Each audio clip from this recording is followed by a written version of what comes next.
Howdy, y'all. I'm back. Got my hat back. I got a lot of comics to talk about. I've got a bit of a cough, so if hopefully it's not bronchitis, because when I get bronchitis, it sometimes lasts for months. But yeah, if I cough in this video, I apologize. So to give you an idea of what my comic backlog has looked like lately, I am trying and failing to cut back on my comic addiction. Um, it just I'm trying to cut comics. Luckily, some comics I really enjoy are getting canceled. So, when they end, that won't be affecting my my bank account anymore. But I just seem to be adding more than I'm subtracting, as hard as I try. So by consequence, I have a backlog of unread comics. And to give you an idea of how this works, I go down to the comic store every week or two. Sometimes, I go down to the comic store every week or two. They've got a pull box where they pull all the comics I have. This is much easier now that it's all app based. I can just, if I hear about a cool comic, I can click on my phone and boom, I've got a comic pulled in a week or two or whenever it comes out. Um, that's a bad thing if you're trying not to spend money, but it's a very convenient thing if you don't want to have to remember your comics or call a comic store and tell them what you're gonna buy. Um, so yeah, I go in, I clean out my pull box, or sometimes if I'm a little short on cash, buy half the pull box and put half of it back in.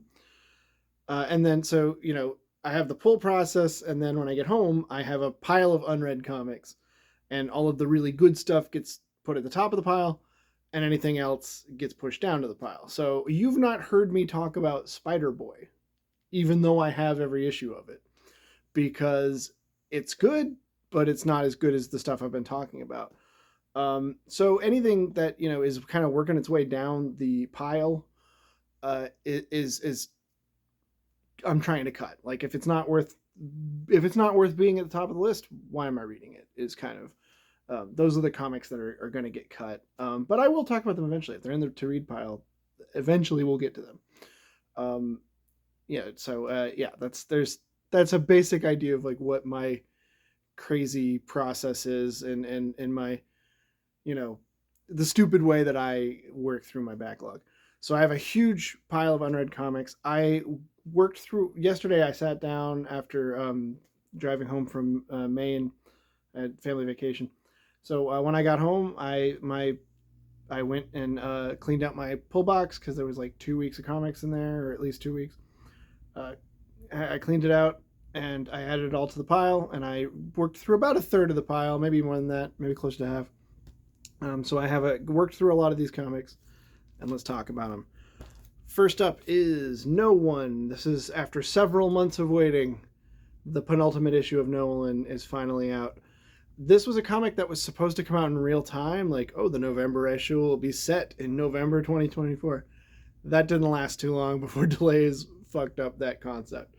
But it's still probably my favorite comic coming out right now. Maybe not quite as good as Radiant Black or Rogue Sun, but we'll talk about that later.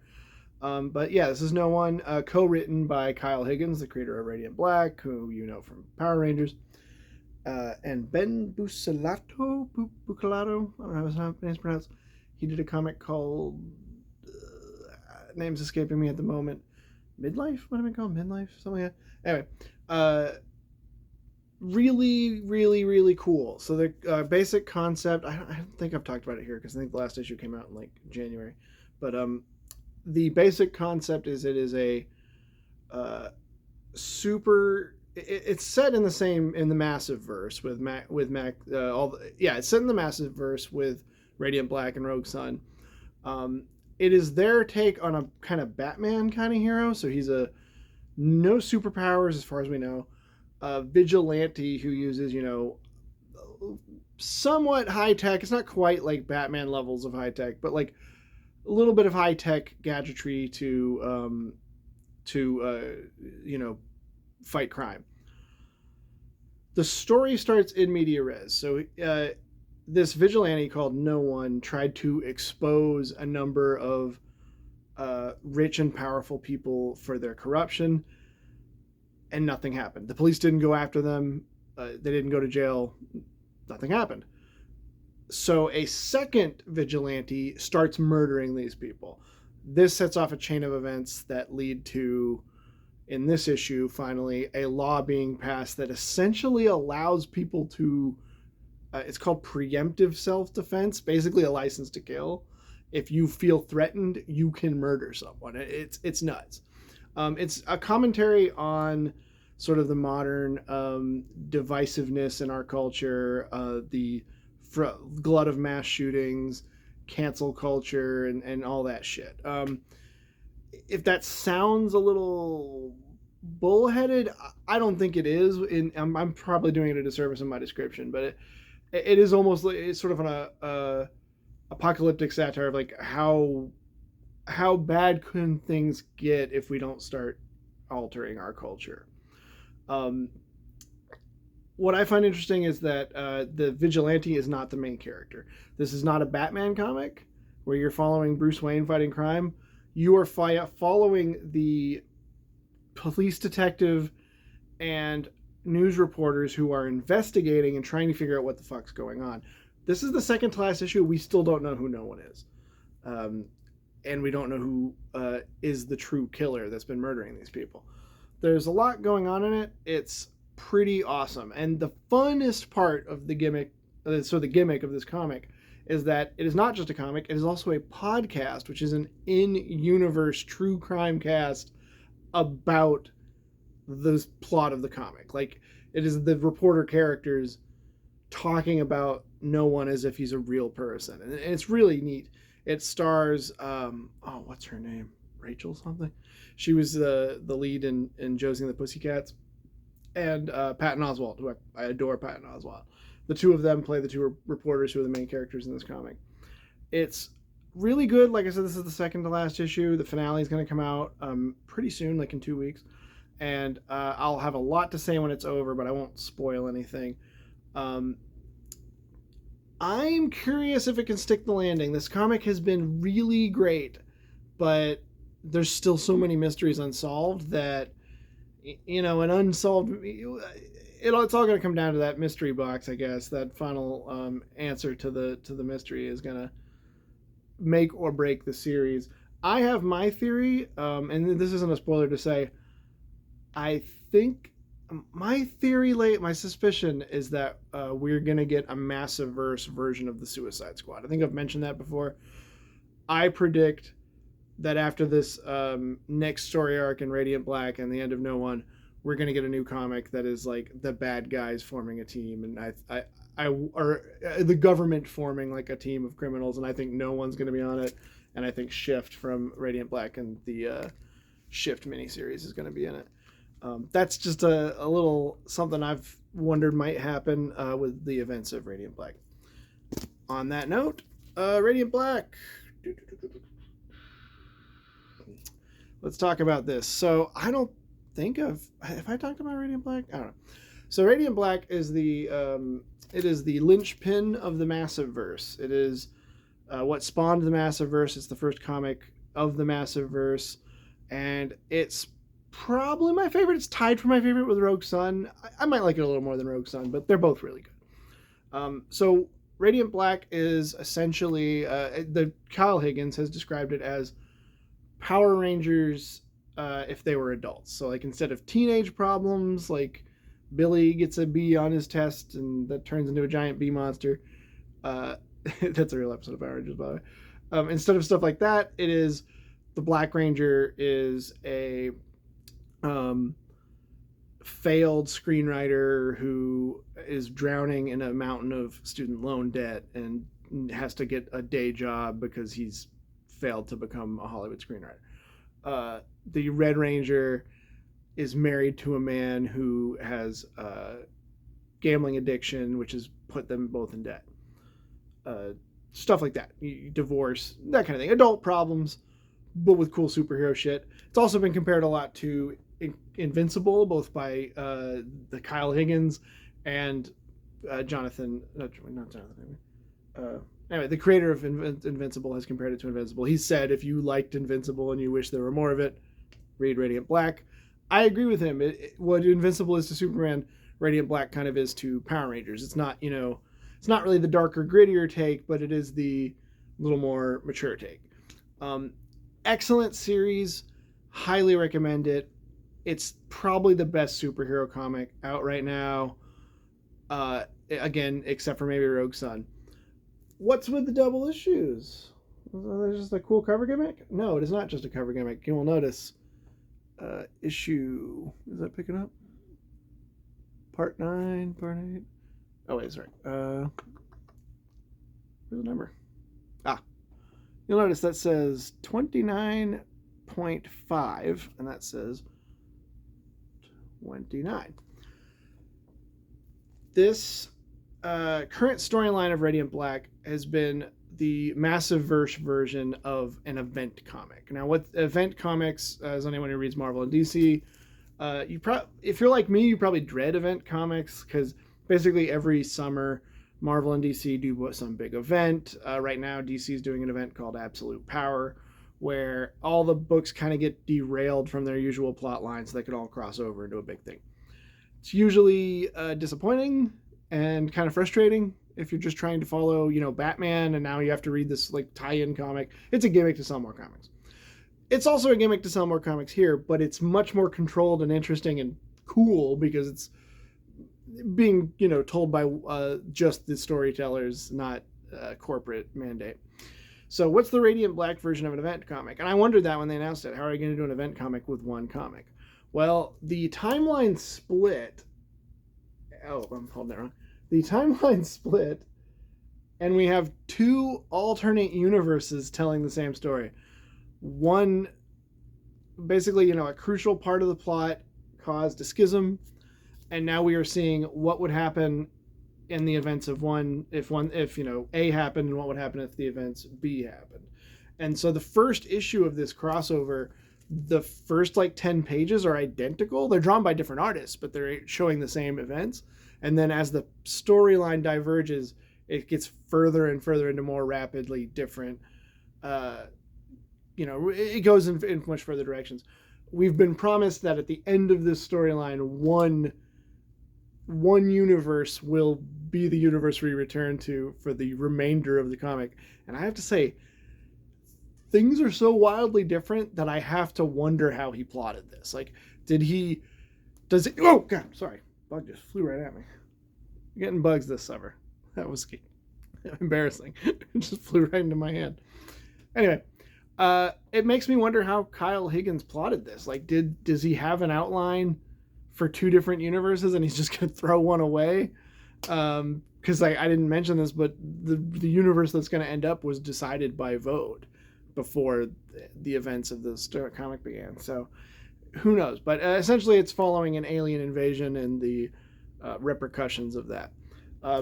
I've mentioned Supermassive, I think, on here, which is the annual Massiverse crossover of all the characters. Pretty soon we're getting the Supermassive 2024 annual, and it will tie into this storyline. It'll show what all the other Massiverse superheroes like Rogue Sun were doing during this alien invasion. Now, on to Rogue Sun.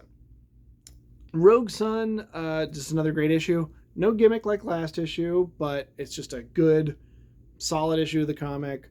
Yeah, that's basically it. Just another good issue of Rogue Sun. Nothing new to talk about, but you should be reading it. It's a really good comic. The Infernals. I believe I've talked about it here before. Same writer as Rogue Sun, Mr. Ryan Parrott, my favorite Power Rangers writer. This is the end of the first story arc of Infernals. I've mentioned before, the Infernals is basically succession with the Antichrist, and it's fun. It's a lot of fun. Nothing new to talk about with this issue, but like I said, this fourth issue is kind of the end of the first arc, and the next issue will start a new arc. So hopefully pretty soon you'll have a trade paperback of these that you can check out if you don't want to buy the individual issues. Power Rangers The Return, number 4. This was my favorite issue of The Return. It was really good. It was a good ending and a good setup for more. And it does end on a to be continued.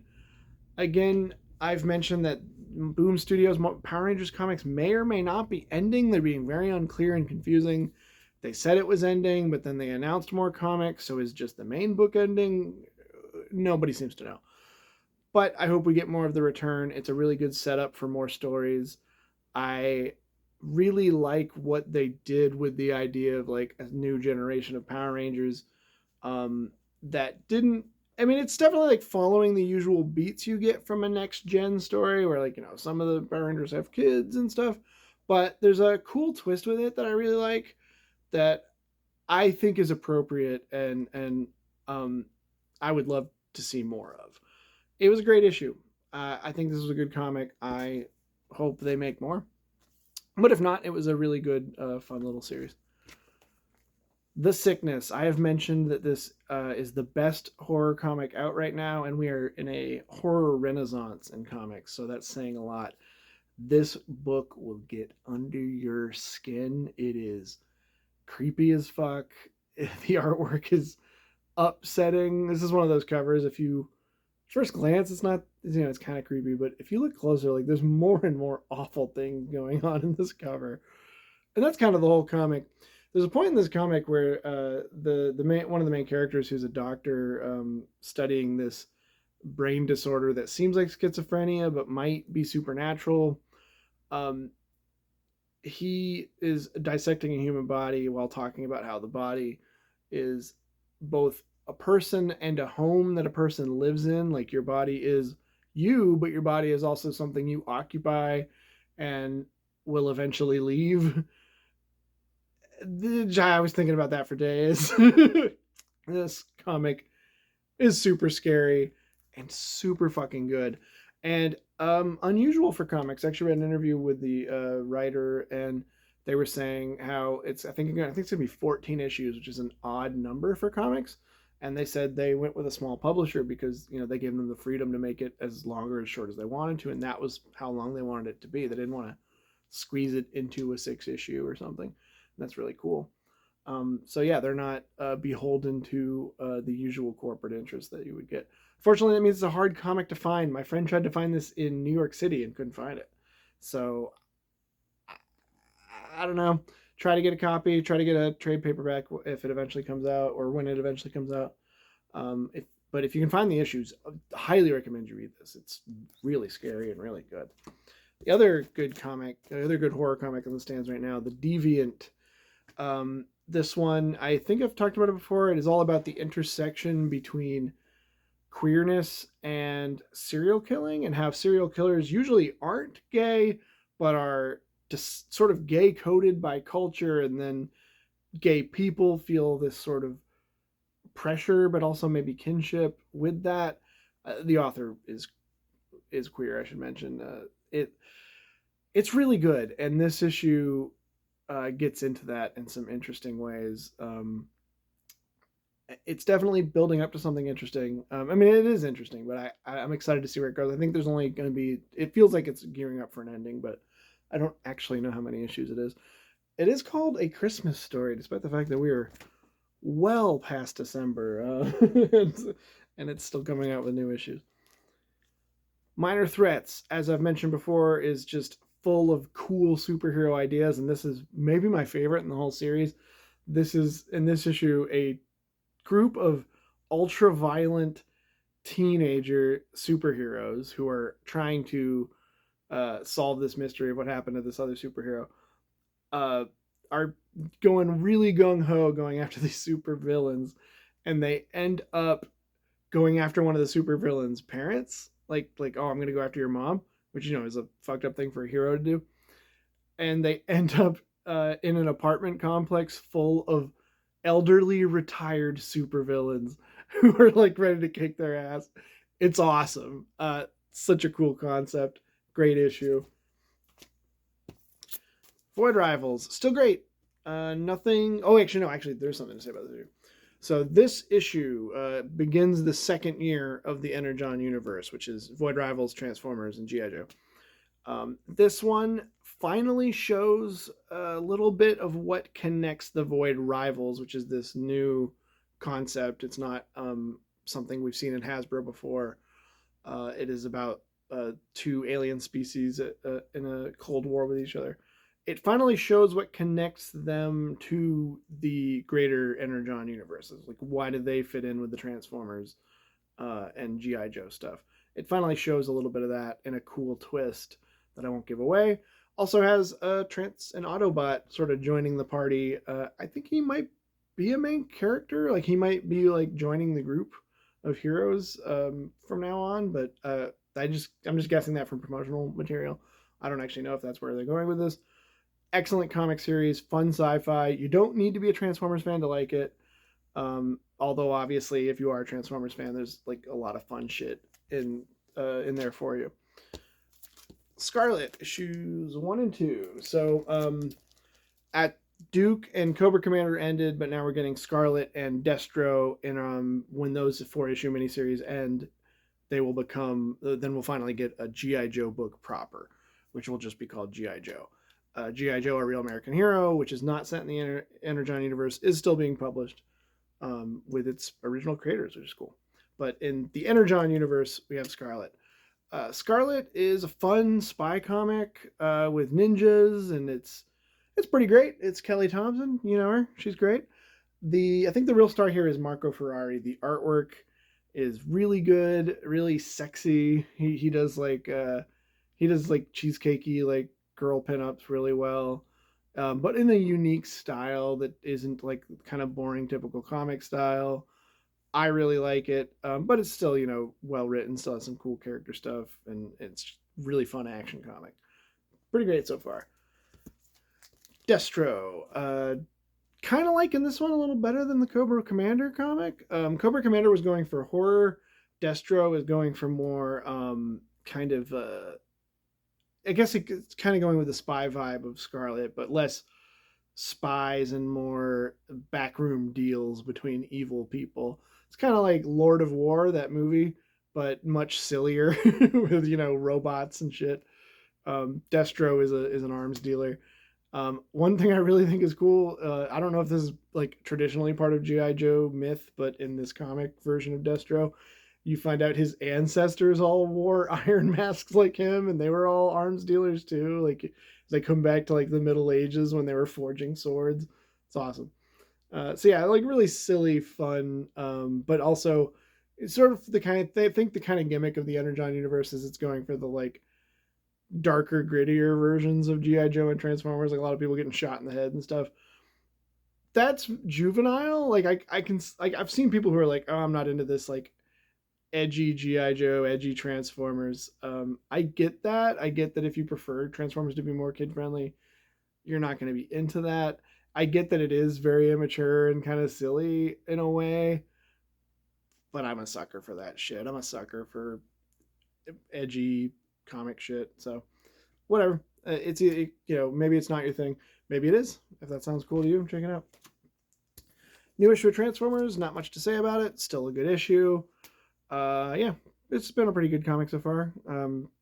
This one didn't really stand out in particular, but good. Wonder Woman, still excellent. Good issue. This one, as the cover implies, focused more on the Wonder Girls than Wonder Woman, but it was fun. Another funny Trinity story on the backup story. Not much to say about it. Again, excellent. Some comics are so good you don't have anything to say about them. Case in point, Thor. This one, I'm really loving how Thor is embracing the folkloric elements of the character. It's really telling a story based on the mythological Thor a little more than the superhero Thor. And it's also doing a lot of meta narrative with the fact that Loki is now the god of stories and therefore the narrator of the comic. And this one, Bragi, I think it was Bragi, the old god of stories comes back, and they sort of have competing narratives, which is neat. Like they're like talking at each other through the narration bubbles, which is a really clever comic booky thing to do. But yeah, my favorite like folkloric scene in this issue is Thor throws his hammer at another god, and the god says, "Stop, Mjolnir! I would admire thy craftsmanship." And then the Mjolnir stops in midair, and he just like looks at it. I love that. That's like straight out of a myth, just telling the hammer to stop and it stops. It's great. It's a great series. Check it out. So I fucking love She-Hulk, and it's ending. We just got announced that it is being canceled. Um, I wish we had 1,000 more issues of this. I hope Rainbow Rowell continues working at Marvel or doing comics. I know she has a Superman story coming out, I think next week, that I will be talking about. You bet your ass. I'm also meeting her at the beginning of next month, which is exciting. She's doing a book signing, so I'm going to get her to sign issue 1 of She-Hulk. But yeah, I am sad that it's being canceled. She did say that unlike Runaways, she is allowed to write a final issue, which will be the issue after this. So this is basically setting up an ending. This is the penultimate issue. Definitely grab the trades when it's out. It's sad to see it go. Like I said, I kind of am glad that some of my comics are ending because I can, save some money. But Rainbow's comics are great. I wish more people were reading them. I guess if it ain't got Spider-Man on it, people don't read Marvel. Case in point, Ultimate Spider-Man. I have been looking for an excuse to drop this one, just to have, because I've got too many comics, and Marvel and DC don't wow me like other comic series do. I'm just kind of outgrown them. So this one seemed like the logical book to drop. Like, Spider-Man's good, but I'm not as into it as everyone else is. Maybe I should stop reading it. But issue 5 kind of it made me want to think I should give it another issue. I should give it a little more time. So issue 4 is a literally just Peter and MJ and Harry and Gwen, because in this universe Harry and Gwen are married, having dinner together. The whole issue is just them talking over dinner. I saw some people complaining about that, and that's stupid. I like when Spider-Man comics are about the characters behind the masks and not just action every issue. I think that's great, but it was a fine issue. It wasn't particularly exciting. Issue 5, though, gets more into Harry's backstory. In this universe, Harry is the Green Goblin, and he's a superhero. And in this issue, you find out his origin, which is that he has the traditional Spider-Man origin. Because, Peter doesn't have any trauma in this universe. Peter didn't, Uncle Ben's alive. And Peter didn't have any great power, great responsibility speech given to him. In fact, it's Harry that says with great power comes great responsibility to Peter after they're both superheroes to try to, encourage him to do more with his superpowers. Harry instead has the, backstory of he was this rich kid who, wasn't, getting his shit together. And then his dad died and he inherited the company. And then he found out, oh, there's this cabal of, evil rich people who rule the world, but more than, in real life. Because they were all appointed by a supervillain. And they probably killed my dad. And so Harry is not just in it for, Peter just, kind of wants to be a hero and be a good person. Harry wants revenge and to save the world from the Maker and his cabal of supervillains. And in this issue, we find out that backstory, and we also find out that probably unlike Peter, we haven't seen Peter given this choice yet, but he's willing to murder and torture people to do it. So I'm kind of more interested in Harry's story now. I'm interested to see where that goes. Will Harry become a villain, or will he remain a sort of anti-hero and ally to Peter? This is interesting. There's also I have to admit, something very compelling, and I think this was really smart of the makers of this Ultimate Universe, that the premise is there are these evil forces controlling the world and you should fight them. And taking that fact that we all know is true, that the world is run by amoral people, and making it completely literal, that's an actual evil sinister cabal running things. That's what I read comics for. Comic books to me, at least superhero comics, are about taking metaphorical things and just making them completely literal, taking real life and literalizing it.